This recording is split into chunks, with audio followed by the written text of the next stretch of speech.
Welcome to my channel. ಎಲ್ಲರೂ ಹೇಗಿದ್ದೀರಾ? Mango season ಶುರುವಾಗಿ ಮುಗಿತಾ ಬಂದಿದೆ. ಮ್ಯಾಂಗೋ ಬರ್ತಿದ್ದಂಗೆ ಅಪ್ಪ ನಾನು ಲಾಸ್ಟ್ ಟೈಮ್ ಚೆನ್ನಾಗಿ ತಿಂದಿಲ್ಲ, ಈ ಸಲ ಚೆನ್ನಾಗಿ ತಿನ್ಬಿಡ್ತೀನಿ ಅಂದ್ಕೊಳ್ಳೋದಂತೂ ನಿಜ ಎಲ್ಲರೂ. ಸೊ ಸೀಸನ್ ಇಲ್ಲದೆ ಇದ್ದಾಗ ನಾವು ಮ್ಯಾಂಗೋ ಫ್ರೂಟಿನೇ ಕುಟ್ಬಿಟ್ಟು ಮ್ಯಾಂಗೋ ತಿನ್ನೋ ಥರ ಫೀಲ್ ಮಾಡ್ಕೋತೀವಿ. ಸೊ ಈಗ ಮ್ಯಾಂಗೋ ಸೀಸನ್ನೇ ಇದೆ, ಫ್ರೆಶ್ ಮ್ಯಾಂಗೋ ತಂದು ಮನೆಯಲ್ಲೇ ಮ್ಯಾಂಗೋ ಫ್ರೂಟಿನ ಹೇಗೆ ಮಾಡೋದು ಅಂತ ಬನ್ನಿ ನೋಡೋಣ. ನಾನು ಒಂದು ಮಾವಿನಕಾಯಿ ತೊಗೊಂಡಿದ್ದೀನಿ. ನನಗೆ ಮಾವಿನಕಾಯಿ ಉಪ್ಪಿನಕಾಯಿ ಹಾಕೋದು ಸಿಗಲಿಲ್ಲ, ಸೊ ನನಗೆ ತೋತಾಪುರಿನೇ ಸಿಕ್ಕಿದೆ. ಅದಕ್ಕೆ ಸ್ವಲ್ಪ ತೊಗೋತೀನಿ ಅದರಲ್ಲಿ, ಯಾಕೆಂದರೆ ಸ್ವಲ್ಪ ಹುಳಿ ಕಮ್ಮಿ ಇದೆ.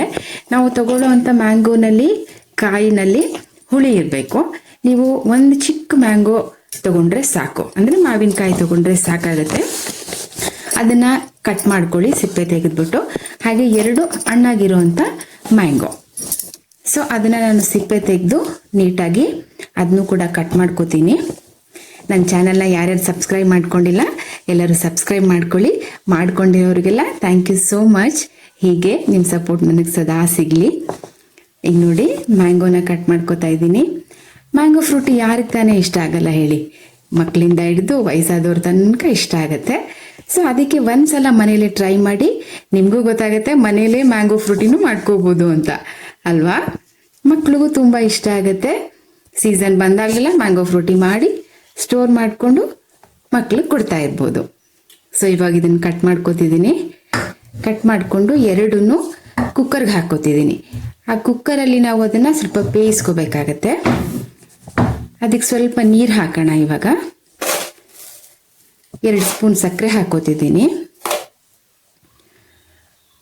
ಸ್ವಲ್ಪ ನೀರು ಹಾಕ್ಕೊಂಡು ಅದನ್ನು ಒಲೆ ಮೇಲೆ ಇಟ್ಬಿಟ್ಟು ಒಂದು ಸಲ ಕೂಗಿಸಿದ್ರೆ ಸಾಕು, ಅದು ಬೇಗ ಬೇಯ್ಕೊಳ್ಳುತ್ತೆ.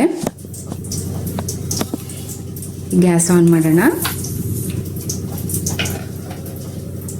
ಕುಕ್ಕರ್ ಇಡ್ತಿದ್ದೀನಿ. ಈಗ ನೋಡಿ ಅದು ಒಂದು ಸಲ ಕೂಗುತ್ತೆ.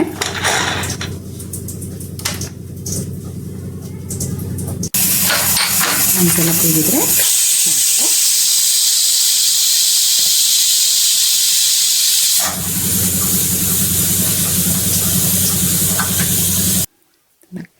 ಈಗ ನಾನು ಆರಕ್ಕೆ ಇಟ್ಟಿದ್ದೀನಿ. ಆರಿದೆ ಅದು ಚೆನ್ನಾಗಿ. ಇವಾಗ ಅದನ್ನು ಮಿಕ್ಸಿಗೆ ಹಾಕೊಳ್ಳೋಣ. ಸ್ವಲ್ಪ ಆರಿರಬೇಕು. ನೀವು ಬೇಕಂದರೆ ಐಸ್ ಕ್ಯೂಬ್ಸ್ನೂ ಹಾಕೋಬೋದು ಅದಕ್ಕೆ. ನಾನು ಸ್ವಲ್ಪ 1/4 ಗಂಟೆ ಬಿಟ್ಟಿದ್ದೆ ತಣ್ಣಗಾಗಲಿ ಅಂತ. ಸೊ ಅದು ಕೂಲ್ ಆಗಿದೆ. ಬೇಕಂದರೆ ನೀವು ಮಿಕ್ಸಿ ಮಾಡುವಾಗ 1-2 ಐಸ್ ಕ್ಯೂಬ್ಸ್ನ ಹಾಕ್ಕೊಳ್ಳಿ, ಚೆನ್ನಾಗಿರುತ್ತೆ, ಕೂಲ್ನೆಸ್ ಇರುತ್ತೆ. ಸೊ ಇದಕ್ಕೂ ನಾನು 3 ಚಮಚ ಸಕ್ಕರೆ ಹಾಕ್ತಿದ್ದೀನಿ. ಆವಾಗಲೂ ಹಾಕಿದ್ದೆ, ಯಾಕೆಂದರೆ ಅದು ಸ್ವಲ್ಪ ಹುಳಿ ಇರುತ್ತಲ್ಲ ಮಾವಿನಕಾಯಿ, ಅದಕ್ಕೋಸ್ಕರ ಸಕ್ಕರೆ ಆ್ಯಡ್ ಮಾಡ್ತೀವಿ ಸ್ವೀಟ್ನೆಸ್ ಕೊಡಲಿ ಅಂತ. ಸೊ ಇವಾಗ ರುಬ್ಬಾಗಿದೆ. ಈಗ ನೋಡಿ ಎಷ್ಟು ಕನ್ಸಿಸ್ಟೆನ್ಸಿ ಹೆಂಗಿದೆ ಅಂತೇಳಿ, ತಿಕ್ಕಾಗಿ ಬರುತ್ತೆ ಅದು ರುಬ್ಬಿದಾಗ. ನೋಡಿ ಎಷ್ಟು ಚೆನ್ನಾಗಿದೆ ಅಲ್ಲ? ಸೊ ಇದನ್ನು ನಾವು ಈಗ ಸ್ವಲ್ಪ ಫಿಲ್ಟ್ರ್ ಮಾಡ್ಕೊಳ್ಳೋಣ. ಒಂದು ಬೌಲ್ಗೆ ಹಾಕ್ಕೊಂಡು ಫಿಲ್ಟ್ರ್ ಮಾಡಿಕೊಂಡ್ರೆ ಅದರಲ್ಲಿರೋ ಅಂತ ನಾರೇನಾದರೂ ಇದ್ದರೆ ನಮಗೆ ಫಿಲ್ಟ್ರ್ ಆಗುತ್ತೆ. ಸೊ ಇಷ್ಟು ಥಿಕ್ನೆಸ್ ಇದ್ದಾಗ ಕುಡಿಯೋಕ್ಕಾಗಲ್ಲ. ಸೊ ನಾವು ಅದಕ್ಕೆ 1 ಗ್ಲಾಸ್ ವಾಟರ್ನ ಆ್ಯಡ್ ಮಾಡ್ಕೋಬೇಕು. ನೋಡಿ ನಿಮ್ಗೆ ಎಷ್ಟು ಥಿಕ್ನೆಸ್ ಬೇಕೋ ಅಷ್ಟನ್ನು ನಾವು ಇಟ್ಕೋಬೋದು. ಈಗ 1 ಗ್ಲಾಸ್ ನೀರನ್ನ ಆ್ಯಡ್ ಮಾಡ್ತೀನಿ ನಾನು, ಯಾಕೆಂದರೆ ಅಷ್ಟು ಥಿಕ್ನೆಸ್ ಇರುತ್ತೆ. ಈಗ ನೋಡಿ ಇಷ್ಟು ಕನ್ಸಿಸ್ಟೆನ್ಸಿ ಇದ್ದರೆ ಸಾಕಾಗುತ್ತೆ. ಇವಾಗ ಟೇಸ್ಟ್ ನೋಡಿ, ಬೇಕಂದರೆ ಶುಗರ್ನ ನೀವು ಆ್ಯಡ್ ಮಾಡ್ಕೋಬೋದು, ಇಲ್ಲಾಂದರೆ ಹಾಗೂ ಕುಡಿಬೋದು. ಯಾರ್ಯಾರು ನನ್ನ ಚಾನಲ್ನ ಸಬ್ಸ್ಕ್ರೈಬ್ ಮಾಡ್ಕೊಂಡಿಲ್ಲ ಎಲ್ಲ ಮಾಡ್ಕೊಳ್ಳಿ. ಈಗ ಸರ್ವ್ ಮಾಡೋಣ. ನೋಡಿ ಗ್ಲಾಸಿಗೆ ಹಾಕ್ತಾ ಇದ್ದೀನಿ. ಲುಕಿಂಗ್ ಸೋ ಬ್ಯೂಟಿಫುಲ್ ಅಲ್ವಾ?